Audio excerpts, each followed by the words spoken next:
আমার আব্বা আর মা আসছে আমাদের বাসায়, আপনারা তো সবাই জানেন, কারণ কয়দিন ধরে তো আপনাদের সাথে আমি ব্লগ শেয়ার করতেছি। তো আমার আব্বা কিন্তু এই মাছগুলো নদী থেকে মারছে, মানে সে কিন্তু মানে কোনো কাজবাজি করে না, কিন্তু তার কিন্তু মাছ মারার অনেক শখ। তো মাঝে মাঝে আমাদের গ্রামের মধুমতি নদী আছে, সেখানে যাই মাছ মারতে। তো এই মাছগুলো মারছে, এই জন্য আমার জন্য কিছু নিয়ে আসছে। তো মাছগুলো আমি বের করে এই যে দুইটা রান্না করব, আর হচ্ছে কিছুটা ফ্রিজে থুয়ে দেবো। আর এখানে হচ্ছে আমি গরুর পায়ে রান্না করতেছি। আজকে হচ্ছে আম্মুকে নিয়ে ডাক্তারের কাছে যেতে হবে। আপনারা তো সবাই জানেন আমার আম্মু অনেক অসুস্থ, তাই আমার কাছে আসছে খুলনায় ডাক্তার দেখানোর জন্য। তো এই জন্য তাড়াতাড়ি করে রান্নাবাড়া করে একদম গুছিয়ে নেব। 2টার সময় সিরিয়াল দিছি ডাক্তার দেখানোর। তো এখানে কিন্তু গরুর পায়ে রান্না করতেছি, যেহেতু আব্বু আম্মু আসছে, একটু গরুর পায়ে রান্না করলে ভালোই লাগে, কারণ তাদের খুবই পছন্দ এই গরুর পায়ে। তাই আমি মানে একদম হাতে মাখিয়ে তারপরে এই তো বসিয়ে দিচ্ছি প্রেশার কুকারে। প্রেশার কুকারে রান্না করলে কিন্তু গ্যাসটা অনেক কম খরচ হয় আর দ্রুতই রান্নাটা হয়ে যায়। তো এটা বসিয়ে দিলাম, আর মাছ যে 2টা রেখে দিব সেটা পলিথিনে করে ফ্রিজে রাখলাম। এদিকে আম্মু কিন্তু আমাকে অনেক হেল্প করতেছে। আম্মুকে আমি মানা করতেছি যে তুমি অসুস্থ শুয়ে থাকো, তারপরে কিন্তু সে আমার কাজে অনেক হেল্প করার জন্য এগিয়ে এগিয়ে আসতেছে। তো যাই হোক, অনেকটাই হেল্প করে দিছে, মাছগুলো কেটে দিছে, ইলিশ মাছ। আর এখানে হচ্ছে আমি কিছুটা মাছ মানে পরিষ্কার করে নিচ্ছি। এটা হচ্ছে শিং মাছ। শিং মাছ কিন্তু আমি এইভাবেই পরিষ্কার করে থাকি, কারণ যখন রান্না করি তখন বের করেই পরিষ্কার করি, কারণ আমরা তো জানেনই 2জন মানুষ। তো 4টা মাছ এইভাবে পরিষ্কার করা অনেক সহজই, তো এই জন্য এইভাবে করে পরিষ্কার করি। তো মাছগুলো দেখেন কিভাবে সহজে পরিষ্কার করে নিলাম। আর এই মাছগুলো আমি রান্না করব লাউ দিয়ে। গ্রাম থেকে আমার আব্বু আসার সময় লাউ নিয়ে আসছিল। তো লাউটা আসলে এত সুন্দর ছিল যে বলে বোঝানো যাবে না, যেমন দেখতে সুন্দর। আসলে গ্রামের বাড়ির লাউ তো একদম সার মাটি ছাড়া।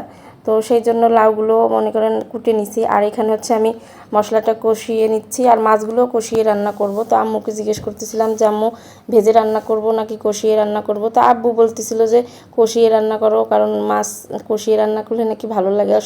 অথচ আমি কষিয়ে রান্না তেমনটা পছন্দ করি না। তারপর ওই যে কষিয়ে নিচ্ছি মাছগুলো।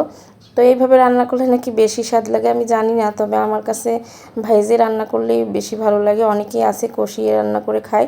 তো এই তো মাছগুলো কষানো হয়ে গেলে উঠিয়ে নিচ্ছি।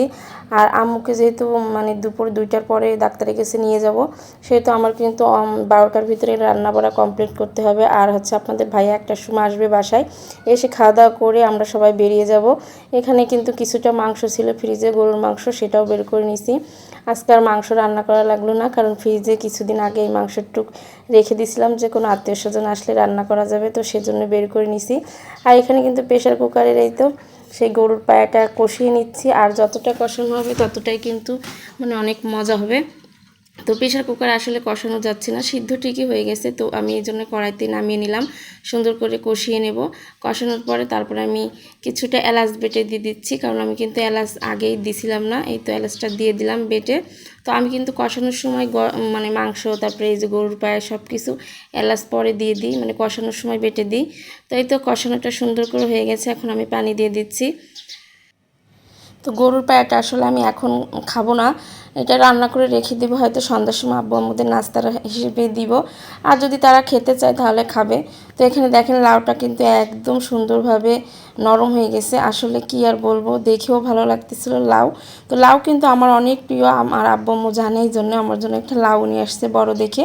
তো এতে ঝোলের পানি দিয়ে এবার আমি যে মাছটা রাখছিলাম কষানোর জন্য সেটাও দিয়ে দিলাম। তো এইভাবে করে কিন্তু আজকে রান্নাবাড়া শেষ করলাম। তো আসলে লাউ রান্নাটা কেমন হয়েছে দেখতে অবশ্যই সবাই কমেন্ট করে জানাবেন। আর আপনারা কি এইভাবে কষিয়ে মানে মাছ কষিয়ে তারপরে কি রান্না করেন কিনা সেটাও জানিয়ে দিবেন।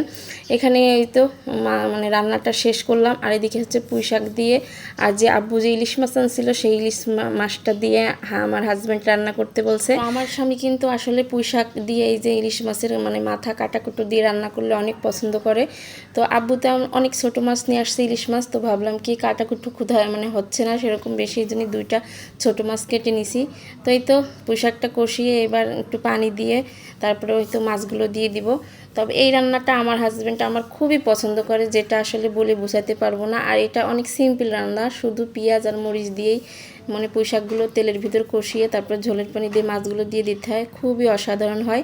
আর এখানে হচ্ছে মাংসটাও গরম করা হয়ে গেল, একটু জিরার গুঁড়ো দিয়ে দিলাম। আর এদিকে যে নামিয়ে নিলাম পুঁই শাক চচ্চড়ি বলে একে। তো যাই হোক, আমার হাজব্যান্ড কিন্তু এই পুঁই শাক চচ্চড়ি দিয়ে অনেক ভাত খাইছিল। আজকের ভিডিও এই পর্যন্ত, আল্লাহ হাফেজ।